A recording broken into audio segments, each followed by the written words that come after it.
Chers frères et sœurs, chers amis, chers auditeurs, bonjour. Un plaisir pour moi de vous retrouver ce matin. Question d'étudier ensemble la leçon de l'école du sabbat. Aujourd'hui, c'est lundi et nous avons comme titre « Ce que fait l'amour ».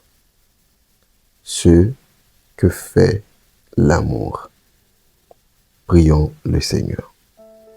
Seigneur, notre Dieu, que ton nom soit béni. Merci Seigneur pour la nuit passée bien. Chacun d'aujourd'hui, aller dormir, c'est une habitude.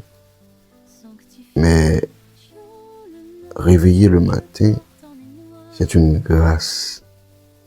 Merci Seigneur pour cette grâce. Eh bien, moi, rêver, écoutez que nous allons étudier parole, que puissance cet esprit avec nous. Au nom de Jésus. Amen. Ce que fait l'amour. Chers frères et sœurs, lorsqu'on parle de l'amour, nous avons souvent tendance à penser immédiatement à ce que nous ressentons. Parfois nous disons « Ah, je l'aime parce que je ressens quelque chose pour cette personne. » Mais Paul nous amène dans une autre dimension. Dans 1 Corinthiens, chapitre 13, Paul ne nous demande pas presque « Que ressens-tu » Mais Paul demande-nous des préférences. Comment te comportes-tu envers les autres? De là, nous avons que c'est l'action qui compte.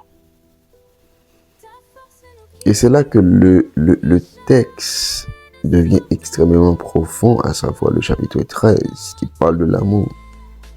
C'est que Paul aurait pu dire l'amour, c'est une belle émotion. Mais au lieu de dire ça, Paul a dit que l'amour est patient, l'amour est plein de bonté, l'amour se réjouit de la vérité, l'amour supporte, l'amour croit, l'amour espère, l'amour persévère.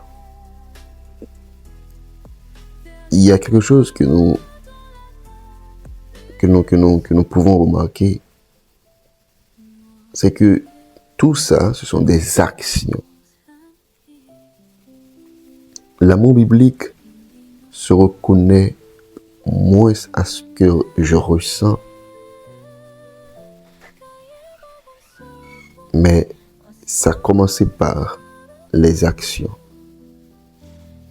Si quelqu'un observait ma vie pendant une semaine sans entendre mes paroles, pourrait-il découvrir que je suis une personne remplie d'amour? Parce que l'amour chrétien n'est pas simplement quelque chose que nous proclamons, c'est quelque chose que nous incarnons. C'est vrai que nous créons, mes frères et sœurs. Ok? L'amour chrétien n'est pas seulement quelque chose que nous proclamons, que nous disons dans la bouche, mais c'est une chose que nous incarnons.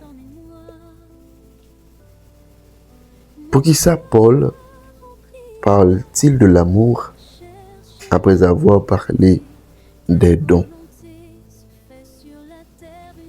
C'est que il faut commencer par le contexte pour en savoir.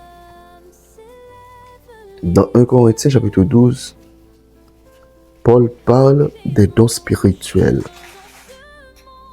Il parle de prophétie, de langue, de connaissance, de foi, de service et autres.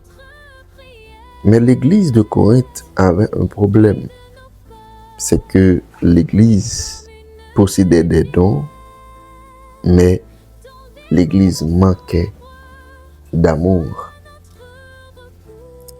Ils avaient des manifestations spirituelles qui sont extraordinaires, mais leur amour était désordonné. Parce que ils se comparaient, ils se disputaient, ils se divisaient. En paix là-dedans, tu pensais que yo t'es plus que l'autre. Et pour Paul, mais Paul montrait une vérité qui est essentielle, qui est fondamentale. On peut avoir un don de Dieu et ne pas encore avoir le caractère de Dieu. Nous avons toujours gagné don de la connaissance, don de langue et autres, pendant que nous n'avons pas gagné le caractère de Dieu. C'est extrêmement important. C'est qu'on peut parler de Dieu sans ressembler à Dieu. On peut connaître la Bible sans manifester l'esprit de la Bible. On peut avoir un ministère puissant et avoir des relations profondément blessées. On peut même impressionner l'Église et décevoir le ciel. C'est pourquoi 1 Corinthiens 13 se trouve entre les chapitres 12 et 14. Côté que Paul a dit, les dons montrent ce que Dieu peut faire à travers moi, mais l'amour montre ce que Dieu est en train de faire à travers moi. Et cela change notre compréhension de la maturité spirituelle. Chers frères et sœurs, l'amour est le caractère de Dieu produit dans le croyant. D'accord? Paul ne donne pas simplement une définition abstraite de l'amour, mais il le personnifie. Il nous dit presque, imaginez une personne qui serait remplie de cet amour. Voilà comment il agirait. Et lorsque nous lisons cette description attentivement, quelque chose devient évident. 1 Corinthiens 13 ressemble à Jésus, parce que Jésus était patient envers ses disciples. Jésus était rempli de bonté envers les personnes marginalisées. Jésus se réjouissait de la vérité. Jésus supportait les incompréhensions. Jésus continuait d'espérer même lorsqu'un disciple tombait. Jésus a persévéré jusqu'à la croix. Jésus a tout fait, frères et sœurs. C'est que le chapitre 13, c'est Jésus même. Ainsi, la question n'est pas seulement est-ce que j'aime, mais la question plus profonde est est-ce que mon amour ressemble à celui de Jésus? Parfois, nous disons que Dieu c'est Dieu, Jésus c'est Jésus. Mais c'est pas ça que la Bible nous enseigne. C'est que nous devons gagner Jésus comme notre imitateur. Nous devons imiter Jésus. Ok, nous devons imiter Jésus-Christ. C'est que nous parlons quelques actions de l'amour. La première action, l'amour est patient. C'est la première action. C'est que le premier verbe en grec, c'est makotimeo. C'est que ce verbe évoque la patience, particulièrement dans des situations difficiles ok, c'est que lorsque situation est difficile, eh bien, on doit faire preuve de l'amour. C'est pas lorsque laisse ça bon, et puis moi-même, laisse ça va bon, moi t'en aller comme. Eh bien, ce verbe, ok, en grec, évoque la patience, particulièrement dans des situations difficiles. Et nous avons remarqué façon que apôtre Paul classé bagaille yo. C'est que apôtre Paul est capable de commencer par l'amour est patient, mais de préférence il commence par l'amour. Non, c'est que avant apôtre Paul a commencé par l'amour est puissant, mais de préférence il commence par l'amour est patient. Pour qui ça? C'est parce que patience révèle notre amour lorsque bagay yo pas venir gens qui nous te souhaité là. C'est que nous sommes souvent patients avec les personnes qui nous ressemblent. Le véritable test commence lorsque quelqu'un nous irrite, lorsque nous contredit, lorsque quelqu'un nous déçoit, lorsque quelqu'un avance lentement que nous, lorsque quelqu'un commet encore la même erreur, lorsque un monde ne comprend pas ça que nous avons essayé d'expliquer. La patience est l'amour qui refuse de transformer l'imperfection de l'autre en condamnation. Éphésiens 4:2 nous dit de supporter les uns les autres dans l'amour. La patience ne signifie donc pas je suis d'accord avec tout, mais la patience signifie je refuse de traiter une personne uniquement selon son pire moment. Deuxième action de l'amour, l'amour est plein de bonté. Le mot grec ici, c'est christeumai. C'est que Paul ne dit pas seulement que l'amour évite le mal. Il dit que l'amour fait le bien. C'est que c'est une différence fondamentale. Parce qu'il existe une forme de christianisme qui consiste à ne pas faire de mal. Mais Jésus nous appelle à davantage. L'amour ne dit pas seulement « Ah, je ne vais pas te blesser », mais l'amour dit « Comment puis-je te faire du mal ?» La bonté biblique, lui-même, reflète la bonté de Dieu. Psaume 145, verset 9, nous rappelle que Dieu est bon envers tous. Dieu est bon envers tous. L'amour est la patience, est la présence divine dans la bonté. Dernières actions, c'est que l'amour supporte tout. L'amour n'est pas fragile. Le mot grec ici, c'est estego.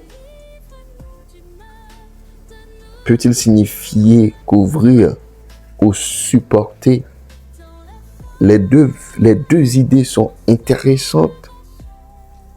Si nous ressentons l'idée de couvrir, nous pouvons comprendre que l'amour ne transforme pas immédiatement les faiblesses des autres en un spectacle public. L'amour ne prend pas plaisir à exposer les fautes.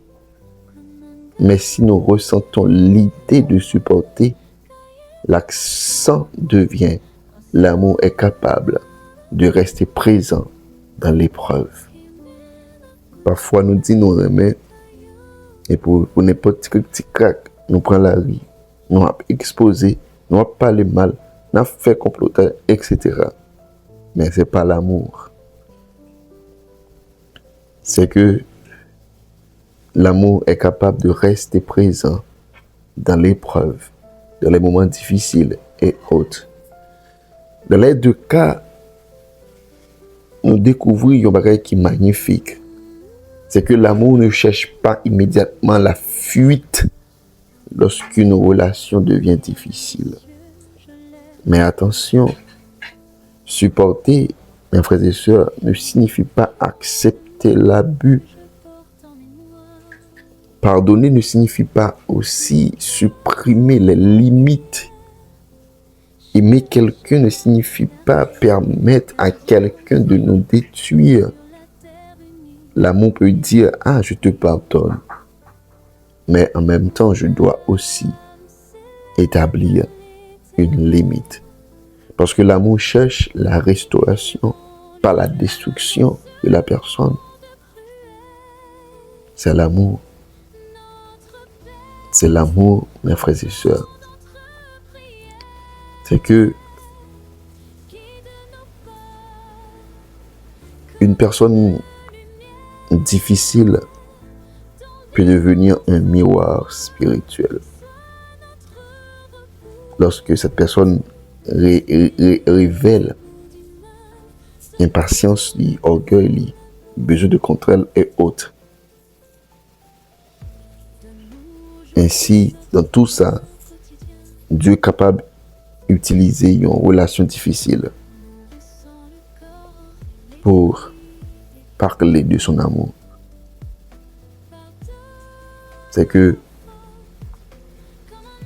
leçon aujourd'hui, mes frères et sœurs, c'est une leçon qui apprend nous pas mal de choses, qui apprend nous à supporter, qui apprend nous à aimer, qui apprend nous à rester fidèles même dans les moments difficiles,